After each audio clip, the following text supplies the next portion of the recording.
Commodities washout. Unfortunately, there weren't many financial products at the time to buy or sell to take advantage of the price swings.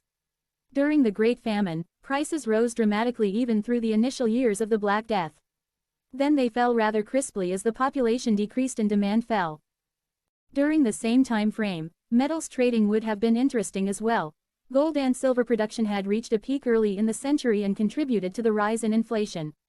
Subsequently, production fell off with the loss of population, labor, and contributed to the drop in prices. Although coins were debased from time to time, gold and silver were essentially a nation's money supply during this time frame. If the supply of gold and silver rose, business activity rose, as did inflation. If the supply fell, the opposite occurred. The bubonic plague pandemic was an event of truly catastrophic death and social change. In essence, the awesome killing power of the disease brought this period in history to an end and almost caused the collapse of medieval Europe. However, it is an excellent paradigm or structure by which we can learn how to view the subsequent infectious diseases that impacted our world. As you will see in subsequent chapters, there were themes back then that would remain consistent over time with disease outbreaks. First, diseases generally break out at the worst time for a population when it is either unprepared or stressed or poor. It's usually a combination of 2 out of the 3. Second, the population will attempt to leave the infected area, and in the process it spreads the disease. This is why quarantines are most likely an exercise in futility at first, as panic to flee sets in quickly and the disease is distributed before a quarantine can be imposed. Keep this in mind when we discuss severe acute respiratory syndrome, SARS, and bird flu. Finally, the government pursues policies that initially make things worse from either a disease standpoint or an economic standpoint. Hurricane Katrina, the Superdome, and FEMA quickly comes to mind as a modern-day examples. 14. Infectious diseases. Case study: 1994 rodent reign. For those of you questioning the relevancy of the plague in today's modern world, let's travel to India in August of 1994. The Surat and Beed district pneumonic plague outbreak is almost too perfect an example of how not to handle the initial outbreak of an infectious disease. It's estimated that the outbreak cost India $600 million at a time before the Indian economy could handle such a setback. The economic areas impacted were the usual suspects: tourism, international travel, and exports. It got so bad that the United Arab Emirates was reported to have cut off postal links with India out of fear that the plague would spread via mail. It is also eerie how the conditions prior to the outbreak mimic what was occurring in the 14th century. According to Indian government officials at the time, only 13% of India's 900 million people had access to proper sanitation, and only 60% of the garbage generated each day in India's 3 largest cities was picked up. The population was under duress or stress from the earthquake that had occurred in September 1993. In the Indian state of Maharashtra, between 10,000 and 20,000 people died from the earthquake. The reason for the wide range in estimated loss of life is that many of those who died were very poor, and the number of deaths of the poor are only estimated in India. Unfortunately, many of these dead were not buried properly, which provided an ample source of food for rats. At that time in the neighboring state of Gujarat, many of Surat's 1.5 million inhabitants lived outside the city limits in squalid shantytowns, according to Judith B. Tismans in her article, Plague in India 1994, Conditions, Containment, Goals. The conditions of these slums in August 1994 were typical of shantytowns all over India: open sewers, tightly clustered shelters made of cement or plastic sheets, rotting animal carcasses, heaps of garbage, and pools of stagnant water filled the alleys. Floods in early August heightened the horror as the human waste and refuse, mixed with slush and mud, were washed up and left on the riverbank, creating ideal conditions for the spread of infection. Cows, dogs, and pigs stand on top of high piles of garbage while people sell vegetables from rickety wooden carts alongside. Rats thrive in such a setting. Now, that's what I call stress. The local authorities did get an early warning sign, but for some reason chose to ignore it. The sign goes by the wonderful name, rat fall, which is derived from rats falling from rafters and dying on the floor. Take a moment and visualize this. Okay, got it. This is what was occurring in Mamala village. The Black Plague, a paradigm for today. 15. In Maharashtra in mid-August. In Learning from Plague in India, T. Jacob John describes the situation. There are in fact 2 epidemics, both in the mid-western region of India. The first was in the Beed district of Maharashtra state beginning in August and the second in Surat in Gujarat state in September, 500 kilometers away. Whether the epidemics are linked epidemiologically is unknown. However, the key point is that they progressed undetected and unchecked mainly because of the lack of epidemiological alertness, skill, and interventions. For example, although the warning signs of rat fall in Mamala village, Beed district, were clearly apparent by mid-August, no investigations seem to have been conducted. By mid-September, 10% of the village population had developed bubonic plague. This is something we'll see over time with infectious disease outbreaks. Governments initially unable or unwilling to act to prevent the spread of the disease. The government's inaction or inability to deal with this outbreak created fear among the population inside and outside the country. The lack of accurate information regarding the outbreak caused the population in those areas affected to panic and leave the areas. This movement ultimately spread the disease and caused a spike in the morbidity and mortality rates.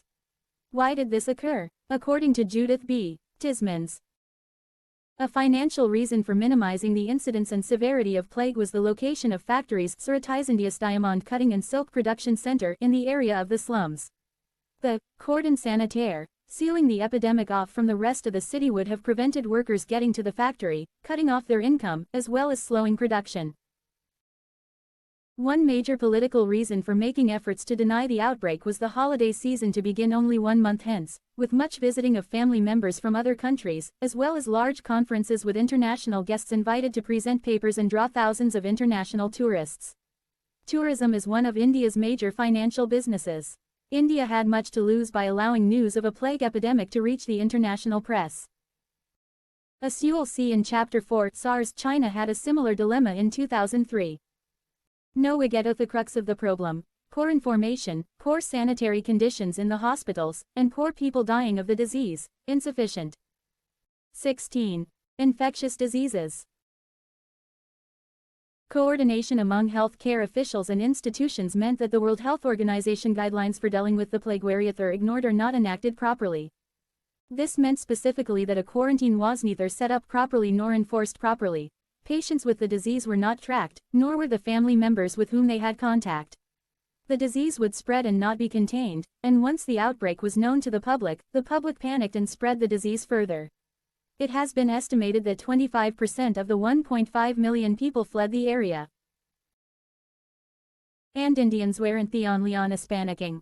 From Russia to the United States, tour agencies canceled their Indian itineraries. The Washington Post reported, once Delhi and Bombay got the plague cases, then everybody reacted, said a spokesman for the Indian Association of Tour Operators.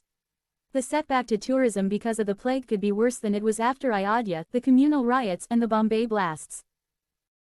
Worse yet, several countries put restrictions on travelers from India, with Moscow imposing a 6-day quarantine for all visitors from India and banning all travel to the country. Estimates for business losses for the city of Surat alone were over $260 million United States dollars. When the BBC and CNN media agencies reported on the plague situation, global depository receipts (GDRs) fell for Indian companies. Locally, agricultural exporters saw their share prices tumble as foreign countries not only denied receiving Indian exports, but some also closed their borders. As mentioned, the plague cost the Indian economy over $600 million. All this occurred over 56 deaths. This is the point: fear and panic caused the bigger problems for the financial markets and economy rather than the actual disease. All three of our disease themes are present and accounted for in this event. Also, the Surat outbreak demonstrates that major modern diseases appear to emanate from poorer areas of the world that have close, prolonged proximity between animals and humans. Prior to Kapha, the bubonic plague's genesis has been thought by historians to have occurred somewhere in the Far East. Therefore, along with quarantine, part of the solution to the outbreak is usually the destruction of those animals seen to be carriers of the disease. In the Surat plague, it was the killing of rats. In the China and Hong Kong SARS outbreak, it will be civet cats. In H5N1 bird flu, it will be waterfowl and chickens. CHAPTER2. 1918 Spanish flu. They are begun with a world that had been at war for 4 years and would close with the end of the hostilities. The European powers were engaged in a conflict that would shock even the most battle-hardened veterans as to its length and human devastation. American military commanders were preparing to send massive amounts of troops from the United States into battle, and this would prove to be a determinant of the war's end. U.S. President Woodrow Wilson would start the year issuing a 14-point peace program setting out a standard for a democratic, liberal ideology for a post-war world. For the first time ever, Russia would experience democratic lawmaking and rule. It would end within 24 hours. World War I would see the Allied forces lose more than 5 million men and the Central Forces lose 3.5 million from the conflict. The decade would be one of the most tumultuous of the 20th century, and the political mistakes made during it would continue to influence society for another 50 years. Yet, there were many great advances made at this time in medicine, politics, business, and finance.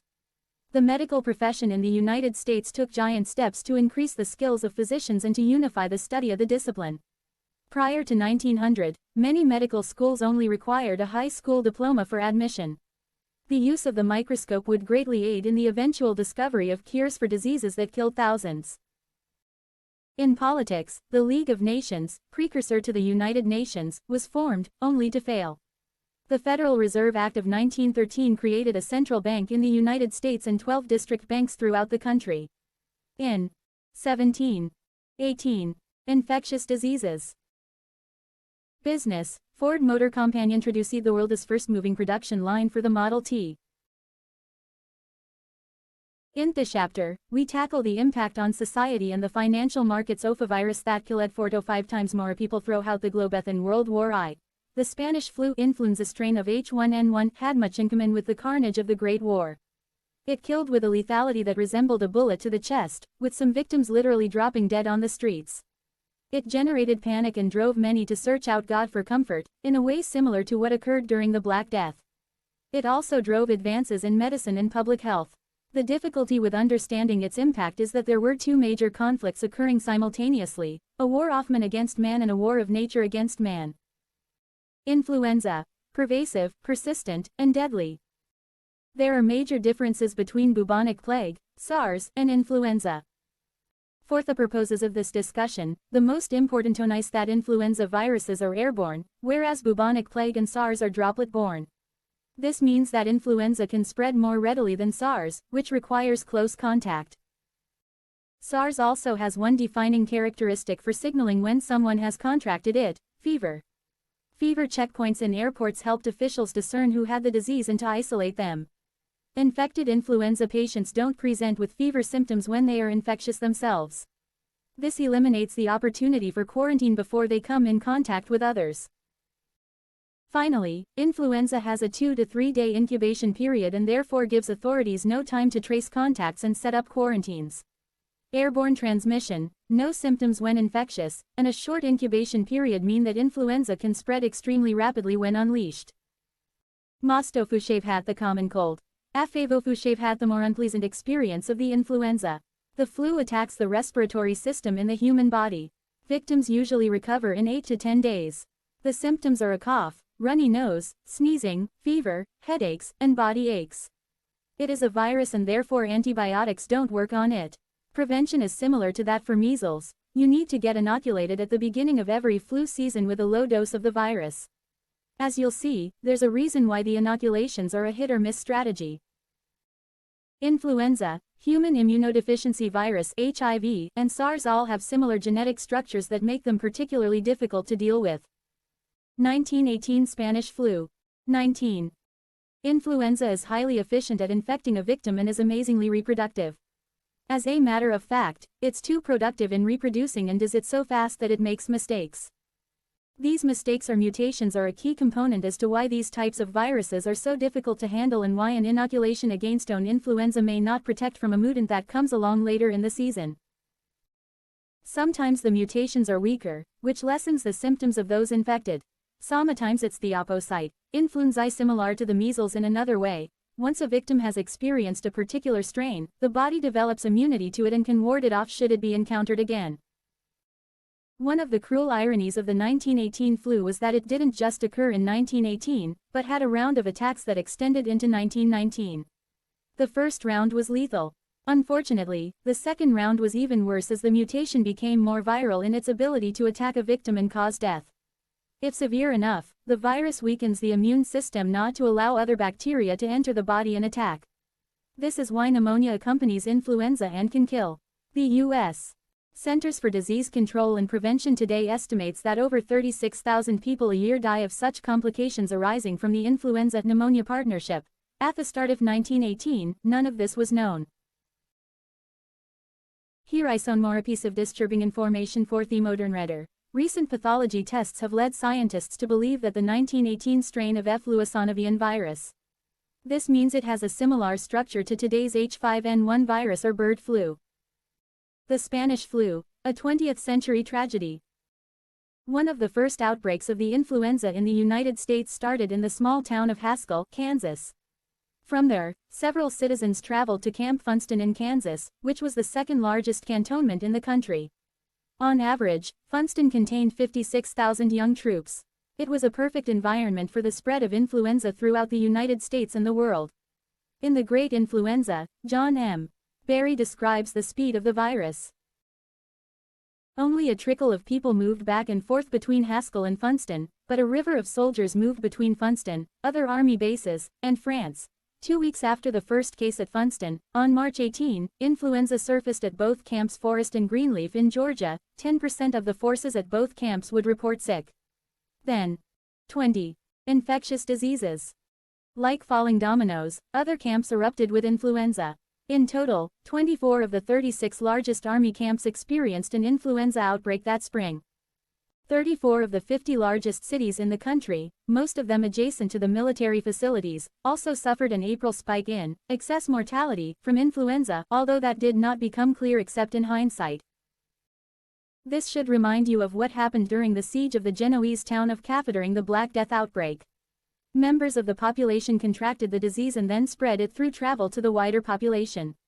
This disease dispersion is common during most outbreaks and normally occurs when the population panics and attempts to flee the areas infected. India in 1994.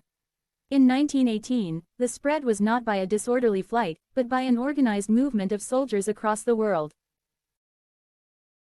The best way to stop influenza from becoming a pandemic is to limit exposure. The victims are infectious for only the first 5 to 7 days. A quarantine of that length of time for those infected proved to be effective in stopping the transmission of the virus. Today, this is one of the reasons that companies are encouraging their employees to stay home should they feel the first symptoms of influenza lest they come to work and infect others. Sadly, the United States had just joined the war and was racing men to Europe to head off the major 1918 German offensive. Time was of the essence, as the British and French troops were nearly split in two and the U.S. reinforcements were critical. The United States sent 84,000 troops in March and another 118,000 in April. Therefore, any quarantine was almost impossible to impose at the time and the disease spread in waves across the country and the world. The outbreak was more acute due to the encampments of soldiers in close proximity to each other. With all the preparations for war going on, the virus was not initially considered very important or particularly life-threatening. It wasn't until the outbreaks at Camp Devens near Boston that the military woke up and realized it had a major problem. The camp was built in 1917 to house 35,000 soldiers. However, in September 1918, it had over 46,000 in the camp and was a tinderbox ready for the virus. On September 7, one soldier was sent to the infirmary with symptoms diagnosed as meningitis. Within 24 hours, 12 more men would be sent with the same diagnosis. Before the end of the month, almost 20% of the troops were listed on a sick report, with 1,543 in one day. 75% were hospitalized, according to Barry. By the time the top U.S. medical official, Drive, William H. Welch, arrived at Camp Devens on September 23, 604 influenza cases had been reported and 66 men had died. By October, 17,000 would contract it and 780 would die. 1918 Spanish flu. 21. Clearly, the speed and incidence of death among the healthiest members of society was troubling. Normally, influenza kills the very young or the very old. However, in this outbreak, the influenza killed in a bizarre W pattern.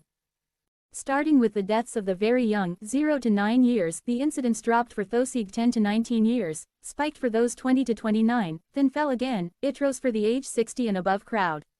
The graph on page 24 of America's Forgotten Pandemic by Alfred W. Crosby shows the strange W shape of the virus in the population. In Louisville, Kentucky, 40% of those who died were between the ages of 20 and 35. This virus shadowed Moreskil, it could kill within days of infection. Since the incubation period was 2 to 3 days, some victims contracted the flu pneumonia and died within 48 hours. The victims' lungs would bilaterally torn apart from coughing and their skin color would turn blue due to the lack of oxygen, another dark reminder of the Black Death. Thinning of the worldwide herd. Just as in the Black Death, one of the major impacts on society was the change in the number of people in it. The U.S. population had increased steadily from the turn of the century as the nation drew in immigrants. World War I would cause catastrophic loss of life in Germany 1.8 million, Russia 1.7 million, France 1.4 million, and Britain 0.947 million. However, the United States entered the war late and incurred losses of only 48,909 men in action. The 1918-1919 influenza outbreak killed an estimated 675,000 people in the United States, or roughly 7% of the population. Worldwide, conservative estimates have the number of those who died at 30 million. Other Shevadishigas 100 million. In a world population of only 1.8 billion, these were frightening numbers. Again, it was a major accomplishment to remain alive. Estimates of the death totals were skewed to the downside due to poor understanding of the combination of influenza and pneumonia as well as the extremely tight control of the press during wartime. However, it is now estimated that the morbidity rate percentage of people exposed to a virus who contract the virus was 25%. The mortality rate was only 2.5 to 5%. This lack of information and high morbidity rate helped create some of the fear that infused the public during the outbreak. It is believed that the 1918 outbreak got its name the Spanish flu because Spain was neutral during the war and the Spanish press had more freedom to report on the outbreaks. The newspapers were filled with reports on the outbreak, especially when Spanish King Alphonse XIII contracted the disease. 22. Infectious diseases. Fear would be a major driver of society and changes in behavior due to the outbreak.